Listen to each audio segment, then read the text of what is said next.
देखिए, उम्मीद तो जैसे पहले आम जन के लिए बजट पेश किया, हमारा सरकार ने उम्मीद से ज़्यादा, हम 10 लाख रुपए तक की छूट का अपने मन में मनसा बनाए हुए थे। सरकार ने उससे बढ़ के 12 लाख रुपए की छूट का ऐलान किया। उसमें कई आम आदमी के लिए जो थी छूटें काफ़ी दी गई, और अब भी सरकार से यही उम्मीद है कि उसकी तरह ही ये बजट भी हमें हर व्यापारी को लुभाने वाला होगा, और व्यापारी के हित के लिए सोच के इस बजट का जो है पेश किया जाएगा। इंडस्ट्रीज का नाम आते ही लोगों के सपने बड़े हो जाते हैं, लेकिन जो इंडस्ट्री संचालित करते हैं उनके लिए बहुत बड़ी समस्याएं रहती है। बहुत सारी छिटपुट की जो कंडीशंस है वो बहुत परेशान करती है। उनको लेकर के कितनी उम्मीदें हैं?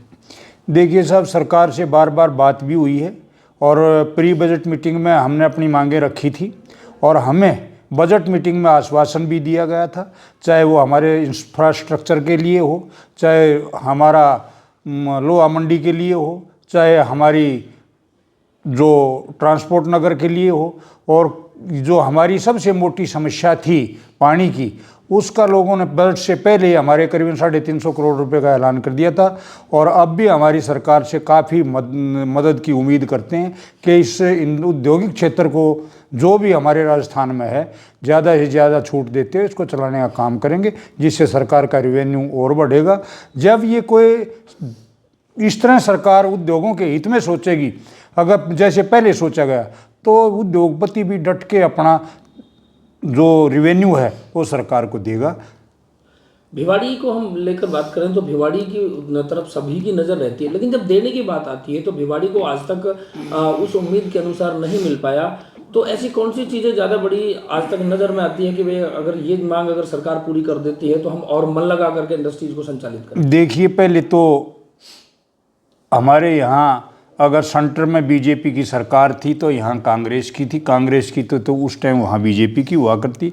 अब सरकार से हमें काफ़ी उम्मीदें हैं, और जहाँ तक हमारा मानना है कि शायद सरकार हमारी सभी बातों को मानते हुए उस कमी को भी पूरा करेगी। जो हमारे समय जो समस्याएं आड़े आई वो शायद सरकार हमें मौका नहीं देगी, और हमारे उद्योग सुचारू रूप से चलेंगे।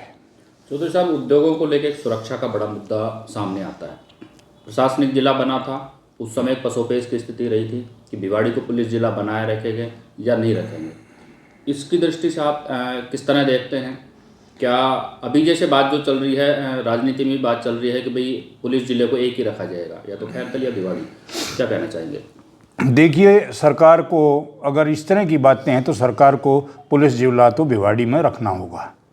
पहले हमारा जो क्षेत्र है वो 3 तरफ से हरियाणा से घिरा हुआ है, और क्रिमिनल क्राइम करके निकल जाता है। हालांकि संसाधन की भी काफ़ी कमी है, नफरी की भी काफ़ी कमी है। अभी डीआईजी साहब आए थे तो उनके आगे भी इन बातों को रखा गया था, उन्होंने भी इस बारे में माना कि हाँ, संसाधन की भी कमी है और पुलिस नफरी की भी कमी है। इसका हम आगे बात करके और इसको भी आप लोगों को बढ़ाने का काम करेंगे। तो पुलिस जिला तो भिवाड़ी के लिए, पुलिस जिला बनने के बाद आप लोगों ने भी देखा होगा भिवाड़ी के अंदर क्राइम में काफ़ी कमी हुई है, और आपके यहाँ पुलिस लाइन के आने के बावजूद जो एक्स्ट्रा फोर्स होती है उसको भी काम में लेते हुए काफ़ी हद तक काम ठीक प्रकार से चल रहे हैं। वर्तमान स्थिति में आप उद्योगपतियों को कितना सुरक्षित मानते हैं? देखिए, वर्तमान परिस्थिति में तो उद्योगपति अभी तो फिलहाल उम्मीदें की जा सकती हैं, और उसके सिवाय कुछ नहीं है। हालांकि हमारा यहाँ पुलिस प्रशासन बड़ा एक्टिव है, और कई वारदातें भी खोली गई हैं, और कई अच्छे काम, जैसे आपके सुनार को डकैती हुई थी, मर्डर हुआ था, उसके भी पकड़े गए। तांबा की चोरी हुई, उस तांबा को भी पकड़ा गया। काम वैसे पुलिस बड़ी मुस्तैदी से काम कर रही है।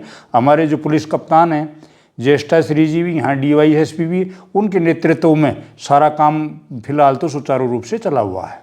इंडस्ट्रीज को लेकर के बिजली जो पावर सप्लाई है वो एक बहुत अहम कड़ी है, लेकिन पावर सप्लाई का जो कट होता है उसको लेकर कितनी समस्याएं रहती है, और बजट में अब की बार कितना उम्मीद है कि बिजली विभाग को बेनिफिट दिया जाएगा और आपको भी एक ऑक्सीजन दी जाएगी? देखिए, बिजली का तो समस्या आप लोगों के सामने है ही।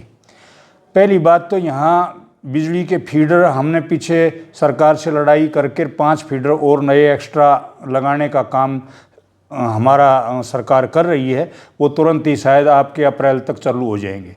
मोटी समस्या थी, फीडर लंबा होने के कारण बीच में कट हो जाता था तो बिजली को रोकना पड़ता था। अब वो फीडर होने को कहीं हद तक तो समस्याएं खत्म हो जाएगी।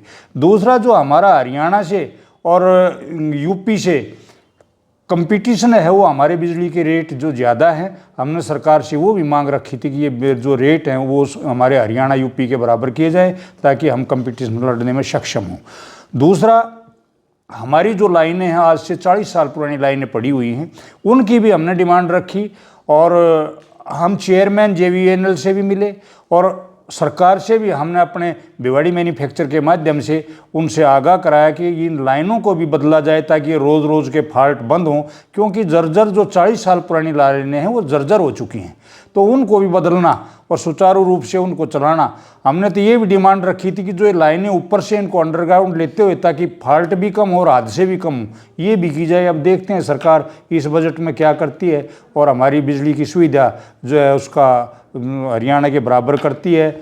और बाकी कंपटीशन लड़ने में हम जब सक्षम हैं कि हम दूसरे स्टेटों की बजाय अगर हमें सरकार और सस्ते रेट पर बिजली दे तो हम बखूबी से ज़्यादा रेवेन्यू भी सरकार का देंगे और अपने उद्योगों को 24 घंटे चला पाएंगे। Thank you.